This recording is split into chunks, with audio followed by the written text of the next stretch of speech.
Ekana Anissé est molesté, son chauffeur est arrêté. Dans cette voiture, il y a donc ces dispositifs médicaux qu'il utilise continuellement dans la journée en fonction de son état clinique. Les avocats n'ont cessé d'interpeller les autorités sur la présence de ces dispositifs médicaux nécessaires à son quotidien. Et la suspicion déjà commence à monter. Sont-ils en train de manipuler les appareils? Sont-ils en train de les détériorer? Sont-ils tout simplement en train de les garder pour pouvoir ce que nous allons appeler beaucoup plus tard une mort lente et programmée? Là, c'est quoi l'histoire justement donc d'extracteur d'oxygène, on lui prive de son oxygène et tout ça là. Est-ce que vous nous dire un peu ce qu'il en est? Oui, je vais vous en parler et vous dire mon sentiment. Et les auditeurs ou les téléspectateurs comprendront un peu la polémique qui est née sur les réseaux sociaux et s'en feront une idée. C'est-à-dire que c'est vraiment un climat de suspicion et vous allez comprendre pourquoi. La polémique part du fait que, donc, pour tout ce qu'on vient d'expliquer, le président Ekane a besoin de dispositifs médicaux au quotidien pour surveiller sa maladie, adapter son traitement, prévenir, anticiper ou voire soulager ces épisodes aigus de sa maladie. Et pour ceux qui ne savent pas, un petit retour sur l'arrestation, il a arrêté le 24 octobre. Pour info, il se rend volontairement au groupement de gendarmerie de Besseke, où il rencontre le fameux colonel qui a été cité sur les réseaux sociaux. S'ensuit un échange cordial. Il vient au groupement de Besseke parce qu'il a été averti que l'un de ses neveux a été arrêté. Il se joint donc là-bas pour savoir pourquoi son neveu a été arrêté et demander sa libération. Et on lui a demandé d'attendre et subitement, il y a visiblement des éléments qui visiblement venaient de Yaoundé, qui sont arrivés une trentaine de minutes plus tard, qui l'ont molesté. Ça, ce sont des faits rapportés. Donc la polémique s'inscrit en fait dans le fait que dans sa voiture, avec son chauffeur qui a aussi été arrêté, et jusqu'à aujourd'hui on ne sait pas pourquoi, mais il est déféré à la prison de Nouvelle, ainsi que la trésorière du parti politique Manidem, sans qu'on puisse avoir d'éléments probants aujourd'hui, jusqu'à aujourd'hui encore incarcéré Florence Ticho à la prison de Nouvelle. Donc, Ekana Anissé est molesté, son chauffeur est arrêté et sa voiture, puisqu'il s'est rendu au groupement de gendarmerie de Besseke avec son chauffeur en voiture, est donc immobilisé au groupement de gendarmerie de Besseke. Dans cette voiture, il y a donc ces dispositifs médicaux qu'il utilise continuellement dans la journée en fonction de son état clinique. Ce que je peux citer, c'est qu'il y a des chambres d'inhalation. Le professeur Boni voit de quoi il s'agit. Il y a un saturomètre qui lui permet de surveiller sa saturation en oxygène. Et il a un extracteur à usage personnel d'oxygène. Donc, après être arrêté au groupement de Besseke ce 24, comme s'il y avait une urgence, qu'ils avaient peur de quelque chose, il le transfère dans la nuit, comme s'il se cachait secrètement au secrétariat d'État à la Défense à Yaoundé. Dès que, quelques jours après, nous avons appris son arrestation, il faut dire que dans les premiers jours, il n'était pas dans une très grande forme. Ses avocats n'ont cessé d'interpeller les autorités sur la présence de ces dispositifs médicaux nécessaires à son quotidien et au groupement de gendarmerie de Besseke. Les documents publiés par Maître Hippolyte sont disponibles sur Internet. Il a bien signifié qu'ils sont au mieux ignorés et au plus, ils sont moqués. Donc voilà un peu comment commence la polémique et la suspicion déjà commence à monter. Pourquoi pendant plus d'un mois, le professeur Boni voit de quoi je parle, ce ne sont pas des appareils monstrueux, pourquoi on ne les remet pas aux prisonniers afin qu'ils puissent se prendre en charge lui-même, tout simplement. On se pose la question de pourquoi ils sont retenus. Les questions commencent à apparaître. Sont-ils en train de manipuler les appareils? Sont-ils en train de les détériorer? Sont-ils tout simplement en train de les garder pour pouvoir ce que nous allons appeler beaucoup plus tard une mort lente et programmée? Le dernier épisode qui va installer complètement l'état de suspicion, l'ambiance de suspicion, c'est le fait que il y a maintenant 10 jours, un samedi matin, la femme d'Ekana Anissé reçoit un appel du chauffeur d'Ekana Anissé qui est censé être à la prison de Nouvelle. Elle comprend très vite qu'il a été sorti de sa prison un samedi matin et que des gens derrière lui font dire des choses. Et il demande instamment et avec urgence à Madame Ekane de se rendre au groupement gendarmerie de Besseke pour venir récupérer les dispositifs médicaux. Ce dont je vous parle intervient un mois et demi après, ou bien un mois, quelques semaines. Les avocats ne les écoutent pas. Bref. Madame Ekane a la vivacité d'esprit d'appeler son avocat. Il demande à être présent. Il demande à avoir des témoins. Il demande à ce qu'on le rassure sur l'état des appareils confisqués. Qu'on lui rassure sur comment ils ont été conservés et ce qui en a été fait. Les gendarmes, visiblement agacés, ont coupé net la conversation en disant on en reparlera lundi. À l'heure où je vous parle, ça s'est passé la semaine dernière, plus aucune nouvelle.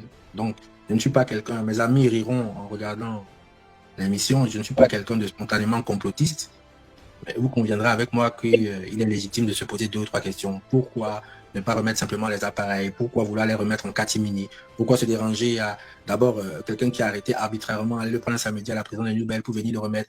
J'ai du mal à suivre en fait. Après, c'est des gens qui sont très difficiles à suivre. C'est peut-être le but. Donc voilà sur l'épisode des dispositifs médicaux et la polémique sur les réseaux sociaux. Nous reviendrons sur le reste de la prise en charge médicale, on y reviendra après. Alors, si je comprends bien, M. Anissé Kane a été interpellé, il a été conduit manu militari dans les geôles du CED en ne prenant pas son dispositif médical, dont son extracteur d'oxygène. Il est donc enfermé, il est là-bas sans ce dispositif. Pourquoi? Parce que eux, là-bas, dans les prisons de Paul Biya, ils ont ce dispositif. Là-bas, est-ce qu'il a eu besoin de l'oxygène? Si oui, est-ce qu'il a eu droit à de l'oxygène, même si ce n'était pas parti de son dispositif à lui? Est-ce que là-bas, ils ont mis à sa disposition de quoi tenir la route?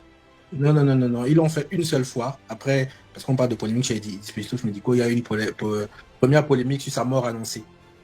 Oui. À sa mort annoncée, pendant quelques jours, ils ont mis à sa disposition un appareil d'oxygénothérapie. Mais il faut dire que même ce qu'ils disent, certaines personnes s'avancent en disant qu'il a la cellule d'infirmerie. Je n'y étais pas personnellement, mais les faits qui me sont rapportés, il s'agit surtout d'un couloir aménagé avec 3 gendarmes continuellement avec lui autour de lui. Ce n'est en rien une infirmerie ou un hôpital dédié. Il est bien dans une cellule au CED. Ils ont juste dans leur grandeur, espérance et grandeur, ils ont bien voulu aménager un lit dans un couloir. Et comme je l'ai dit, il y a effectivement l'extracteur d'oxygène, il y a des chambres de nébulisation qui lui sont aussi, comme on appelle ça, nécessaires, et la saturation, son saturomètre. D'accord. Donc, là où il est, on lui a donné, quelquefois, surtout à l'époque où on nous a alerté que ça ne va pas, qu'il est en train de décéder, on lui a donné un peu d'oxygène, mais certainement de manière rationnée et pas comme il aurait réellement besoin quand il a besoin. D'autant plus que le monitoring même de son besoin en oxygène par le saturomètre, certainement, il ne l'a pas à sa disposition en permanence, alors qu'il a tout ça dans sa voiture. Tout à fait. Tout à fait. Quel est le but de cette maltraitance, d'après vous? C'est la question à $1 million. Voilà, d'où vous comprendrez la supputation où certaines personnes estiment tout simplement que l'idée est de l'éliminer lentement. Je pense qu'ils ont été pris de court par l'émoi ou bien par, comment on dit ça, le retentissement que ça a eu, notamment, parce que on va peut-être pas l'aborder aujourd'hui, il y a la grande question de l'annonce de sa mort. Qu'est-ce qui s'est passé? Qui appelle un membre de la famille à 3 h du matin pour dire qu'il était mort et comme par hasard, pendant 6 heures, on n'a pas accès à sa chambre? Je ne suis vraiment pas de nature complotiste, mais c'est clair que tout se passe comme si ils essayaient de tenter l'opinion, essayaient de préparer l'opinion à quelque chose, et dans les faits, ils font tout pour l'accompagner.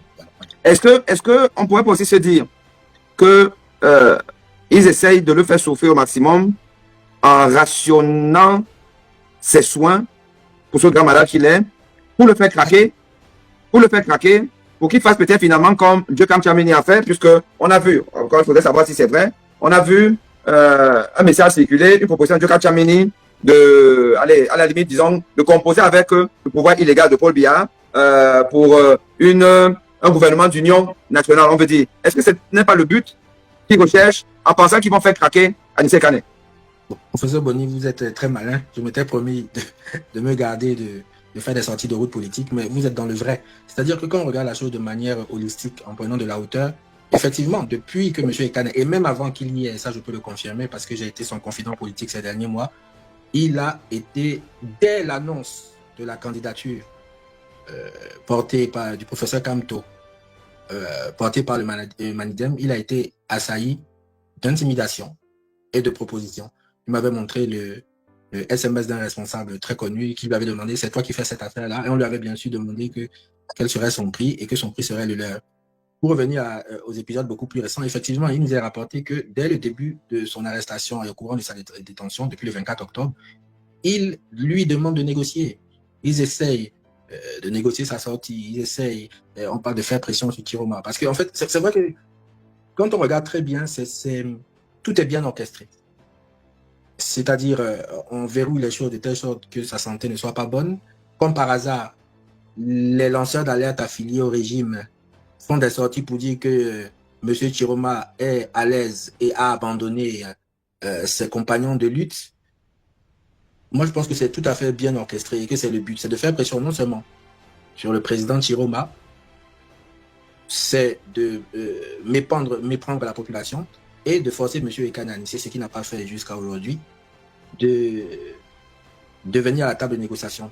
Sur la petite parenthèse politique dont vous avez parlé, nous avons évité, parce qu'heureusement qu'elle n'a pas eu de grand retentissement, les gens ne s'en sont pas beaucoup occupés, mais c'est l'occasion pour moi de dire, et ce message est clair, il est net, il est décané, Anissé. Trahir, selon lui, avec le régime en place, négocier avec le régime en place, ce serait trahir le peuple. Il l'a dit avant son arrestation, il l'a répété à de nombreuses reprises après son arrestation. Son préalable et le seul et le fondamental est le respect de la vérité sortie des urnes. Toute autre communication attribuée au président Ekane relève de la sorcellerie politique. Ok, alors, dites-moi, au-delà de l'oxygénothérapie, la nécessité d'avoir de l'oxygène de temps en temps et de mesurer son taux de saturation en oxygène par l'oxymètre, dont on le prive actuellement, il y a certainement pour sa pathologie certains médicaments possiblement dont il a besoin. Et ces médicaments, est-ce qu'on les trouve au Cameroun? Est-ce qu'on les achète facilement au Cameroun? Comment ça se passe avec les autres médicaments dont il a besoin pour son problème de l'insuffisance respiratoire? Effectivement, donc pour revenir à la petite explication pour aider les téléspectateurs, donc là, les dispositifs médicaux dont on a parlé jusque-là, c'était essentiellement notamment pour les épisodes aigus, mais comme l'a bien rappelé le professeur, il faut toujours se rappeler de ce qui est sous-jacent, c'est sa pathologie pulmonaire chronique. Et il a effectivement besoin de médicaments à vie pour ralentir la progression de la dégradation pulmonaire. Le diagnostic, que nous n'allons pas citer nommément ici, mais il est disponible à travers ses avocats, a été posé au CHU de Yaoundé. La prescription de ce médicament qui doit ralentir la dégradation de la fonction pulmonaire a été prescrite par un pneumologue du CHU de Yaoundé. Et je puis vous assurer qu'à l'heure où je vous parle, le président Ekane ne reçoit pas son traitement. Ce n'est pas un traitement disponible spontanément au Cameroun. C'est un traitement qu'effectivement, il faut commander. Ce n'est pas le principal problème. Mais il faut le plateau technique adapté pour évaluer d'abord l'efficacité du traitement, mais aussi surveiller les effets secondaires du traitement cité. Très bien. Parce que là, nous allons parler justement des effets secondaires de ce traitement, qui nécessite donc un suivi très précieux, rapproché par des experts en la matière, des médecins, notamment pneumologues ou internistes, qui ont l'habitude de ça. Et cette surveillance, elle est lourde. Elle est lourde.